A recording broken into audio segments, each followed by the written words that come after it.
for another Talk About It Tuesday. And of course, we have a great question for us today. I'm going to read it to you so I don't bungle it up. I have several financial goals that I would like to accomplish, such as creating an emergency fund, starting a sustainable passive income postpartum wellness business, putting money into savings for my daughter, buying a car, buying a house, just to name a few. What do you think is best to do to prioritize such a long list of financial goals? Where is the best place to start? This is a great question. It's kind of a recurring question. I seem to be getting something similar to this quite often. So I'm going to maybe take it back a little further, another step further than I normally take it. Because there are things that I call success preconditions that have to exist in order for you to be able to accomplish everything. So last week we talked about knowing your end and knowing your starting point. So just to reiterate that, you have to have a vivid picture of where you want to be. Clearly, the person asking the question has a clear picture. The other part of creating a clear picture was to put a dollar amount to what it is you're trying to accomplish. So, what would it take to acquire those things, and what would it take to sustain those things? And then the other half of that equation was where are you starting from now? So, in terms of prioritizing, there are wants and there are needs. And we have to start with the needs. You need to create an emergency fund. And if you don't think so, ask the 800,000 federal workers that are not getting paid right now if an emergency fund is important. Emergencies, aside from that, come up all the time. Um, you get an injury, you get sick, you get a bill from the IRS all of a sudden, like these big major things come up. The car breaks down. Those are emergencies, and you need to have funds available to cover that. About 2 years ago, there was an article in the Atlantic, and it talked about how the average family in America could not come up with $500 in an emergency in a week's time without having to sell something. You shouldn't be in a position like that. So your emergency fund is priority, right? Because without that, you are what I call economically fragile. And to be economically fragile means you're on the verge of disaster. So if anything happens, if you're living paycheck to paycheck without an emergency fund, you're in trouble. So we start there. Then the next things we have to address are wants and needs. And a lot of the things on your list are not necessarily needs, they're more wants than needs. And so prioritizing that is somewhat subjective. However, you have to look at what it takes to accomplish each thing. So you mentioned on your list that you wanted to buy a car. Okay, what does it take to buy a car? So you have to have some cash, and I assume you're talking about a relatively new car, because old cars are a hassle in themselves. So the best way to get a car is usually around 2 years old because they depreciate most in the first 2 years. So let somebody else get the depreciation, and you still have the warranty on it. So you'll have the warranty; it'll last, pretty long. You get a better price than buying it brand new.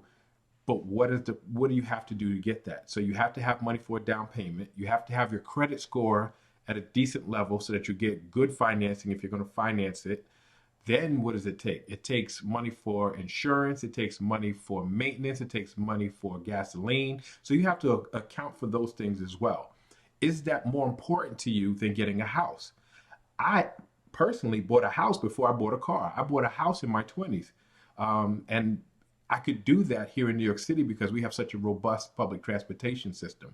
Maybe where you're at, you don't have as robust a public transportation system, and a car is a must. For me, a car wasn't a must. So in prioritizing, I bought a house before I bought a car. So you mentioned buying a house. What does it take to buy a house? Well, it takes a much larger down payment. It also takes credit. It also takes money that's in the bank, has been sitting in the bank, and it also takes a steady income if you're going to get a mortgage. So you have to put those things in place. Those are what I call success preconditions. So your priority is putting the preconditions in place once you know what it takes to acquire those things. Once you have the house, what does it take? You have to maintenance, the mortgage, utilities, all the things that your landlord might have taken care of before, you're responsible for taxes, insurance, um, So you have to look at all those things. So in prioritizing, you have to look at that. You mentioned putting money away for your daughter. What does that mean, putting money away? Savings for your daughter, or do you invest in things now, um, that will grow? And when you say for your daughter, for what? For college, are you talking about? For an inheritance? Your inheritance is what you build up now. Are you talking about life insurance? So in case you pass, that she has money to, take care of certain needs until she's able to be on her own. So you have to look at what it takes to do that, because a life insurance policy is a lot less expensive than, or more profitable actually, than putting something in savings. You also mentioned doing a postpartum, some type of business. Um, we have to be careful to separate sometimes our passion from our business. And I say that because sometimes it's difficult to monetize your passion.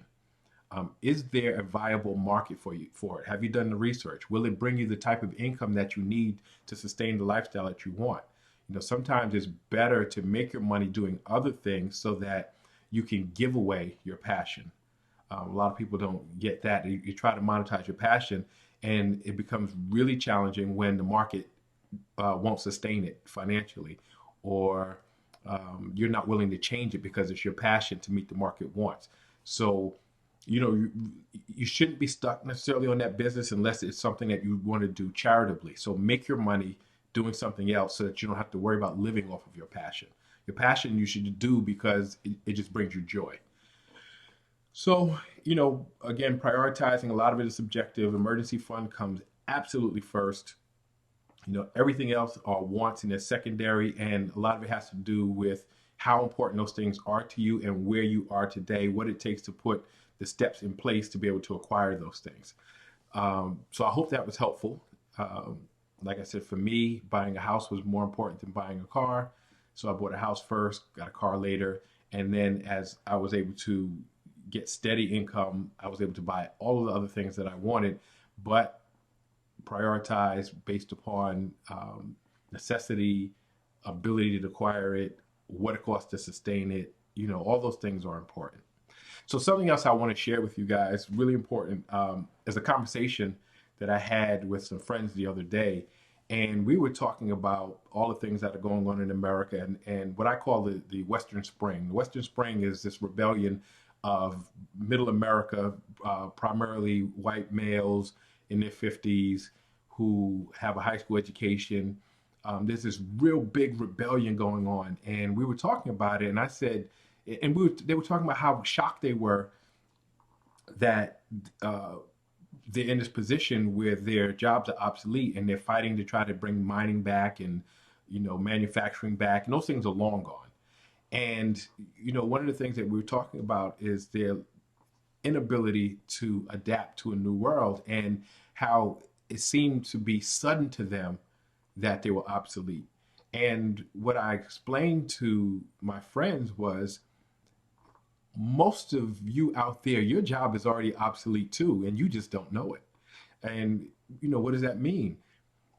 When we look at manufacturing in the industrial world, most of the mining and manufacturing, that stuff started to decline steadily about 50 years ago. It's been on a steady decline for about the last 50 years.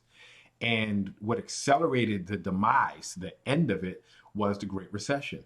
And so when the recession, we came out of that, people were lost. They lost the sense of identity. They lost the sense of idealism, the ideal that you can just go to school and work real hard and reach the American dream, which is, buy a house and be able to support your family. And it hit the middle of America first because of the type of industry that was there. But the coastal region, is kind of laughing at middle America, but you don't realize that your jobs are already in decline too. Your skills are already obsolete. And so what am I talking about? It was confirmed for me when I watched 60 Minutes the other day, and hopefully you get a chance to, look at a repeat of it or go online and see it, when they were talking about artificial intelligence and automation. And, they confirmed that in the next 10 to 20 years, 40% of jobs that exist today will no longer exist because they'll be taken over by artificial intelligence and automation. And when we think about it, what types of jobs are we talking about? most men have jobs as drivers, believe it or not, and all driver jobs are pretty much obsolete. If you drive a bus, a train, a cab, um, you're a delivery person, your job is already obsolete, and it will be in the next 10 to 20 years that all of that will be automated. It will be driverless vehicles, driverless deliveries, and I'm talking about delivering any and everything. If you are in the service industry, if you work in a restaurant, if you work in any type of retail, all that stuff can be automated. Your job is obsolete.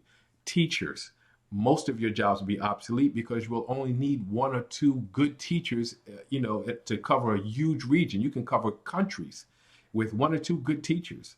Um, you name it, pretty much everything that, in the service industry on the coast are jobs that are already obsolete as well. So if you're not making an adaptation now, if you're not, making a conscious choice to be financially free, meaning that you are not dependent on a job, then you are sitting on a ticking time bomb, and you'll be in the same boat as the people in middle America complaining, talking about bring the service jobs back, and they will not come back. And so it's time for you to really take financial freedom seriously and start making that shift out of the service industry where everything's moved to, and really into finding ways to start a business, invest in real estate, invest in securities, do something that's going to bring you passive income, or own the future, right? So when I say own the future, own the industries, things in the tech industry, own things that are sustainable over a period of time. So hopefully that answered the original question. Hopefully that got you thinking also about the seriousness and the urgency to get financially free. I say you have about 10, 20 years. Some people, your jobs are safe. They can't figure out a way to automate nurses, but attorneys, a lot of what doctors do, all these things, a lot of those things are going to be replaced by artificial intelligence. So get on it now. And is my saying, hurry up and be patient. Hurry up because there's a sense of urgency, but be patient because it takes a little bit of time to develop the skill set and to put the foundation in place, the success preconditions. So I will see you next Tuesday. Next Tuesday, we are doing a live stream. We're going to do a Facebook Live. I'm going to be interviewing Linda Jeffers, a phenomenal story. I can't wait to tell it or have her tell it, but I'm going to poke and prod and make sure she tells all the story, because 2 years ago we met and we're bumping heads. She was you'll hear the story, but it's a phenomenal story, a phenomenal success story. I'm really proud of what she's done, and she's the first of many that I'm going to bring to you. So maybe I think I'll do once a month. I'll bring a person on who started out just like you, and we'll tell their story, and everybody will learn and grow from it. So see you next Tuesday. Make sure you have your questions ready, 7 p.m. sharp. Please be there. See you then.